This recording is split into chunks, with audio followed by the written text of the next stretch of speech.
आखिर हम लोगों को ये भावनाएं क्यों दी जाती है? भविष्य के बारे में जिज्ञासा हमारे तांत्रिक तंत्र में गहराई से समाई हुई है। हम चिंता इसलिए करते हैं क्योंकि हमारा अहंकार हर चीज पर नियंत्रण करना चाहता है और कोशिश करता है, लेकिन हम अपने जीवन की कम से कम आधी चीजों पर नियंत्रण नहीं रख सकते हैं। और इस असुरक्षा को समझना, स्वीकार करना और उसके आगे झुकना हमें वर्तमान में ज़्यादा खुश और संतुष्ट जीवन जीने में मदद कर सकता है। चिंता किसी लक्ष्य तक पहुंचने का साधन नहीं है, यह ब्रह्मांड के साथ एकता न होने की प्रतिक्रिया है।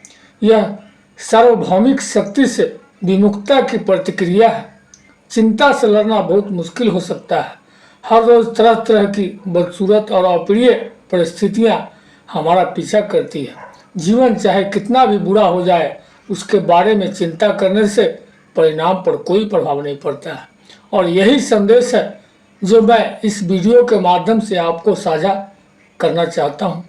श्री शिवाय नमस्तुभ्याम। महादेव शिव चैनल में आप सभी का स्वागत है। अगर आप यह कथा सुन रहे हैं तो पूरा सुनिए, आधा अधूरा छोड़कर जाने की गलती मत कीजिएगा। इस पवित्र कथा को सुनने मात्र से मनचाहा फल की प्राप्ति होगी। अगर आप शिव भक्त हैं तो भोलेनाथ का अनादर न करें। तो चलिए कथा को प्रारंभ करते हैं। चिंता और बेचैनी के बारे में आपकी आंखें खोल देने वाली कथा। दूर एक पहाड़ पर एक युवा चरवाहा सुनील अपनी पत्नी काव्या के साथ रहता था।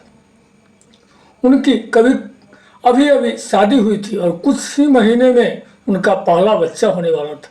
काव्या के पिता, जो भेड़ों के एक बड़े झुंड के मालिक थे, उसने सुनील को अपने नए परिवार के भरण पोषण के लिए अपनी सबसे अच्छी 50 भेड़ दे दी थी।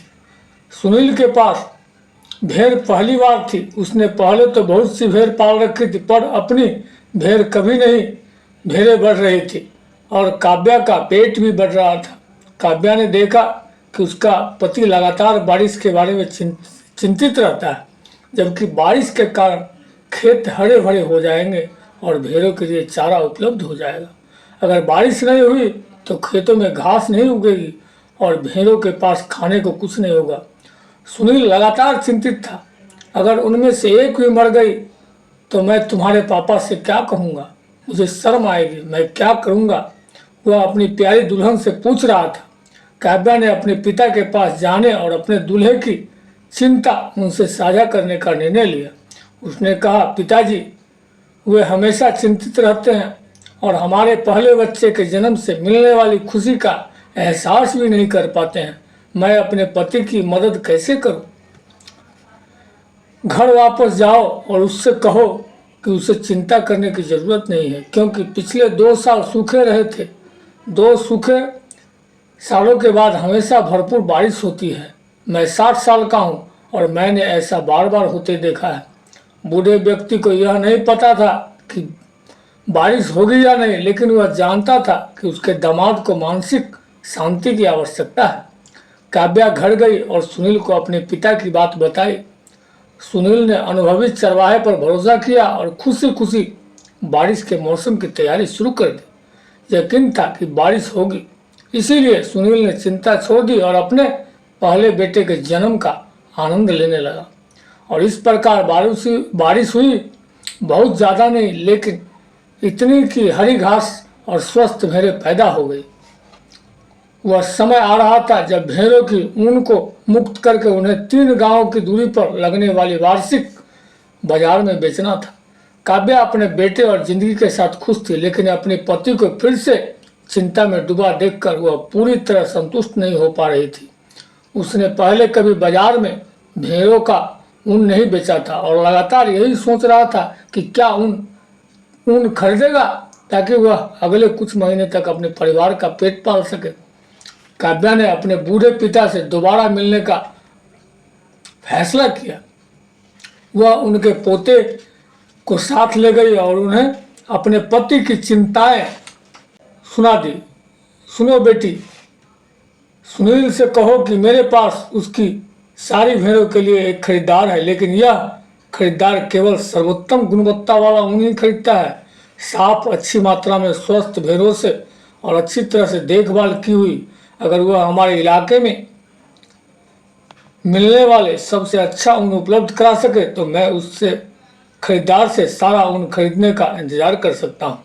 बूढ़ा आदमी किसी खरीदार को नहीं जानता था, लेकिन वह जानता था कि सबसे अच्छी ऊन कुछ ही घंटों में बाजार में बिक जाएगी। काव्या खुशी से अभिभूत होकर घर गई और अपने पति से कहा कि यदि उसकी भेड़ सबसे अच्छी ऊन देगी तो उसके पिता के पास खरीदार होगा। सुनील बहुत उत्साहित हो गया। उसकी सारी चिंताएं गायब हो गई। उसने कड़ी मेहनत की और अपनी भेड़ों को सबसे अच्छे खेतों और स्वच्छ झरनों में ले गया। उन्हें साफ सुथरा रखा, उन्हें भरपूर प्यार और व्यायाम कराया और अंत में उसके पास इतनी ऊन थी कि वह अपने सपने में भी नहीं सोच सकता था। वह अपनी उम्मीद से कहीं ज्यादा बेहतरीन क्वालिटी का ऊन लेकर बाजार की ओर जा रहा था। जैसे ही वह बाजार में दाखिल हुआ, लोगों ने उसकी कीमत पूछनी शुरू कर दी। देखते ही देखते एक के बाद एक खरीदार उच्च गुणवत्ता वाला ऊन खरीदने के लिए आतुर हो गए। जब काव्या के पिता आए तो वे अपने दामाद को खुश और सफल देखकर बहुत खुश हुए। सुनील ने कहा, मुझे माफ करना पिताजी, लेकिन आपके खरीदार के लिए ज्यादा ऊन नहीं बची है। लगभग सारी बिक चुकी है और आपके पास एक साल भरपूर ऊन रहेगी। चिंता मत करो बेटा, बूढ़े ने कहा, यहाँ के व्यापारियों की समझदारी के अलावा मुझे और कोई खरीदार नहीं दिखता है। मुझे पता था कि जैसे ही वे तुम्हारा बढ़िया ऊन देखेंगे वे उसे खरीद लेंगे। देखो, किसी भी चीज़ की चिंता करने की जरूरत नहीं है। अगर तुम कुछ कर सकते हो तो अपना सर्वश्रेष्ठ करो। अगर तुम कुछ नहीं कर सकते हो तो अच्छे की उम्मीद करो और प्रार्थना करो, लेकिन जो भी आए उसे स्वीकार करो। धन्यवाद पिताजी, सुनील ने कहा। अब मुझे आपकी समझदारी समझ में आ गई। चिंता किसी समस्या का समाधान नहीं करती है, बल्कि मेरे बेटे के जन्म से मेरा ध्यान भटका देती। इससे सबसे अच्छी ऊन पाने के प्रयास भी सीमित हो जाते हैं। एक अच्छा चरवाहा चिंता बर्दाश्त नहीं कर सकता है। चिंता करने से हमारा कोई भला नहीं होता है, जैसा कि सुनील को आखिरकार समझ में आया। चिंता करने का मतलब है जिंदगी का आनंद लेने और बेहतर काम करने के मौके गंवाना। यदि आपके आसपास कोई चिंतित है तो उसे आप इसके बारे में कुछ कर सकते हैं। यदि हाँ, तो चिंता करना छोड़ दें और अपनी ऊर्जा को सर्वश्रेष्ठ करने का पर केंद्रित करें। यदि नहीं, तो चिंता करना छोड़ दें और सर्वोत्तम परिणाम के लिए सोचना और प्रार्थना करना शुरू कर दें। चिंता करने की कोई ज़रूरत नहीं है। समस्या दो तरह की होती है, एक तो वो जो ठीक हो सकती है, और तो चिंता क्या है, तो चिंता क्यों, और दूसरी वो जो ठीक नहीं हो सकती और हमें स्वीकार करना ही पड़ेगा। वीडियो को बोलते समय कोई त्रुटि हुआ है तो मैं क्षमा चाहता हूँ। उम्मीद है आप सभी को वीडियो अच्छी लगी होगी। महादेव के सच्चे भक्त हैं तो चैनल को सब्सक्राइब करके, वीडियो को लाइक करके कमेंट में हर हर महादेव लिख दीजिए।